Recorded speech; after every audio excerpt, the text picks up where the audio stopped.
As America braces for a rematch between President Joe Biden and former President Donald Trump, the ages of both men are troubling voters in this election year. Laura Barone Lopez looks at the questions many have around aging, memory, and the presidency. Amna, age is much more than just a number for both President Biden and former President Trump. It's a potential political liability. We're going to focus on some of the questions people have. But first, we're going to hear from some older Americans, voters who are 70 and above, to get their perspective on this moment and what amounts to an ongoing national conversation about age. My name is Dan Cabrera. I live in Southern California, and I'm 71 years old. And neither candidate really got it together, in my view. They both have serious shortcomings when it comes to their clarity, their intellect. So I'm Dennis Taylor. I live in Helena, Montana, and I'm 77 years old. The whole thing that we're talking about in this election is a number between 77, that's my age, the same as Donald Trump, and 81. When Chuck Grassley was running for re-election at 90 for another 6-year term, which his voters overwhelmingly gave him, nobody said a word. I'm Susan Ward. I live in Asheville, North Carolina, and I'm 70 years old. I'm an active 70-year-old. And I wouldn't have the stamina to be president of the United States. And so I do think it's worth thinking about. At the same time, this is what we've got. My name is Mary Alice Shaker. I live in Virginia, Richmond, Virginia, and I'm 77 years old. I think President Biden is very competent and very, very knowledgeable. And if he gaffes a little bit once in a while, I don't think that affects his ability. For the next 4 years, I'm not so sure. Nobody said anything about Warren Buffett or Cecily Tyson or Jane Fonda or Dr. Fauci or Mick Jagger or Harrison Ford. I mean, think of all the people who in their 80s and 90s contributed to the society. Can you imagine saying that Martin Scorsese needs to take a test before he can do this next movie? And you can look at other major world leaders, in my view, and Zelensky is a stellar example. Macron, Rishi from UK, etc. These guys are younger, more energetic, more able, in my view, than either of the two candidates we currently have as leading Republican Democratic presidential candidates. I've seen some people list that medical, cognitive test kind of requirement. And on one hand, I could say, oh, that's probably a good idea, because then we'd have some more information about older people running for office. But on the other hand, I think to myself, do we do that just for presidents? We worry about implicit bias where we may not know that we have certain biases against certain kinds of people or stereotypes or prejudice that we may have or harbor. In the case of ageism, it's like an explicit bias and everybody's cool with it. I watched with interest the Ruth Bader Ginsburg and the Dianne Feinstein, and if they had only retired when they were supposed to retire, a lot of the mess we're in right now wouldn't be there. You have to know when it's time. If I were in their shoes, I would step aside. I would step aside and let younger people take over. Following verbal stumbles on the campaign trail, polls have consistently shown voters are concerned about the mental fitness of both leading presidential contenders. In a recent poll, an NBC News survey found that 76% of voters had major concerns about President Biden's physical and mental health. Meanwhile, 48% of voters had the same major concerns about former President Trump. To help us understand more about what happens to our brains as we age, and for some perspective on these lapses from both men, I'm joined by two experts in memory and cognition. Dr. Dan Blazer is a professor emeritus of psychiatry and behavioral studies at Duke University.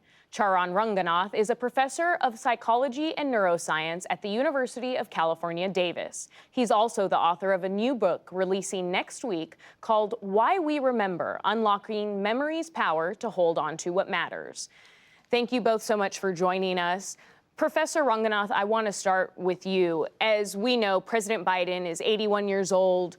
Former President Donald Trump is 77. Help us sort through what we know about what happens to cognition, brain function, and memory as we age, particularly once we get over the age of 75.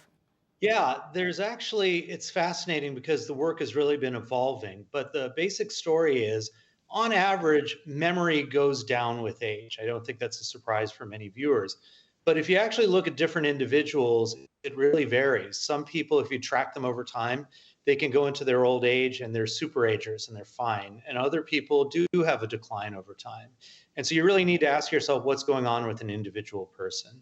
Last week, special counsel Robert Hur concluded no charges would be brought against President Biden for his handling of classified documents. But the special counsel commented on the president's memory, saying that the president couldn't remember even within several years when his son Beau Biden died. And then President Biden offered a stinging rebuke in response to Robert Hur. But when he took a question from a reporter about Gaza, he mixed up the country of a foreign leader. As you know, initially, the president of Mexico, Sisi, did not want to open up the gate to allow humanitarian material to get in. I talked to him. I convinced him to open the gate. I talked to Bibi to open the gate on the Israeli side. I've been pushing really hard to get humanitarian assistance into Gaza. President Biden clearly meant to say the president of Egypt, not of Mexico. But Dr. Blazer, do slips of memory like that signal any real deficits or an ability for a person to make hard decisions? I think that's the critical question. First off, these types of slips are not uncommon with older persons, especially when they're having to recall a number of facts in a fairly brief period of time, and also when they're under the pressure of having to respond quickly and briefly to questions that are being posed. That doesn't necessarily at all relate to their ability in judgment. What another element of that judgment is something we call executive function. That's ability to make judgments, to really see the big picture. So I think the bottom line for me is that you have to test these individuals in terms of how well they're doing their job, not how well they might perform in a particular situation. If they slip on a particular topic, forget something, I think you have to look at the big picture. Dr. Runganoth, if you watch President Biden now versus 8 years ago, there's no doubt that his speech is at times a little less crisp. He might take some longer pauses. But what can we know and what don't we know by watching him? So first of all, I just want to be clear that I'm a scientist, and so I can't diagnose anyone. What I can say is that these verbal slips that Dr. Blazer brought up, and he said it perfectly, they're not even memory slips per se. They're really difficulties. You just get a little bit slower to come up with words, and sometimes you're slower to catch the errors when they happen.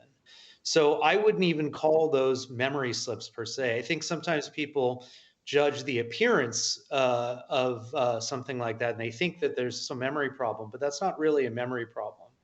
I know President Biden had a stutter when he was growing up, and that actually also demands more executive function just to articulate. So I think that might be factoring in too. But again, I totally concur with Dr. Blazer that you really need to ask these questions in a real way as opposed to just superficial observations. And Dr. Blazer, Trump himself has repeatedly mixed up people as well, including Nikki Haley and Nancy Pelosi, when he was talking about the January 6th insurrection. By the way, they never report the crowd on January 6th. You know, Nikki Haley,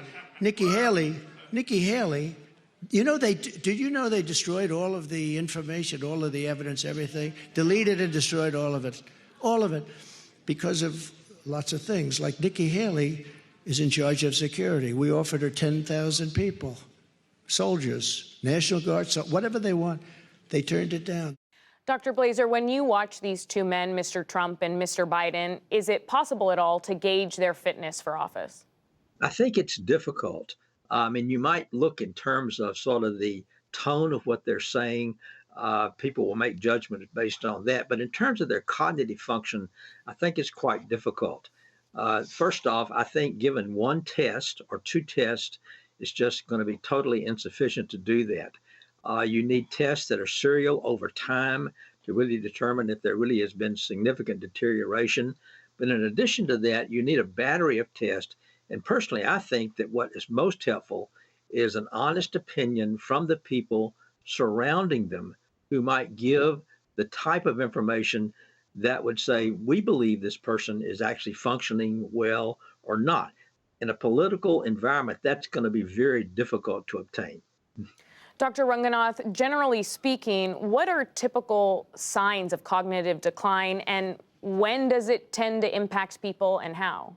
One of the interesting things is I've seen many, many patients with memory disorders, and some of them are even on the younger side, and they can be very articulate, and yet they have disabling memory disorders. So the surface looks can be deceiving, but I like to say there's forgetting and there's forgetting. So just in terms of lowercase forgetting, that would be the day-to-day stuff that I think we all do, where you have something and you know it's there, but you just can't find it. And then maybe even a few days later, that memory pops up into your head. And so in a technical term, we call that retrieval failure. And so these retrieval failures are benign, but they happen a lot as you get older. Now, separate from that is what I would call forgetting with a capital F. And when by that, what I mean is that basically the memory is not there. Maybe it was never formed, or maybe it's just gone. So for instance, if you misstated, for instance, Egypt and Mexico, or if you had trouble remembering the year that something happened, I would say, well, that's more in the benign category. But if you forget that you met the president of Mexico, or if you forget significant events from these important times in your life, then I would say that's a real memory disorder, because those are things that I would expect people to remember. Dr. Blaser, you mentioned the political environment, and there's been a lot of words thrown around this election cycle, loaded with partisanship, words like senile, deranged, dementia. Do you think any of these have validity? Well, they might have validity in some context, but I'm not certain they have validity here. I think that's going to be one of the major challenges we see over the next year, and that is people are going to throw terms around that neuroscientists, that physicians are going to have used traditionally for quite different reasons than what are being used in this particular situation of two candidates who are in the public eye and who are being asked to make statements about situations that are complex, and they have to make those statements on the spot, and they're not given a chance to really correct areas that they may make. Professor Ranganath, is there a word of advice that you would give to the public or to the press about making assumptions in this moment about memory or age or verbal lapses? Absolutely. I think when people hear something like a loaded term like an elderly man with a poor memory, it just activates all these stereotypes that people have about aging as this inevitable slide towards senescence, right? There's actually a lot of abilities that remain stable or even get better with age.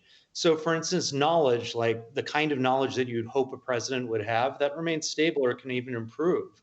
Likewise, you see things like compassion and emotion regulation that can be improving with age, or at least remain stable. I think a lot of what people judge is based on surface characteristics that are dominated by confidence or by physical presence, rather than the more substantive issues. Dan Blaser of Duke University and Charan Ranganath of UC Davis, thank you so much for your time. You're welcome. Thanks for having me.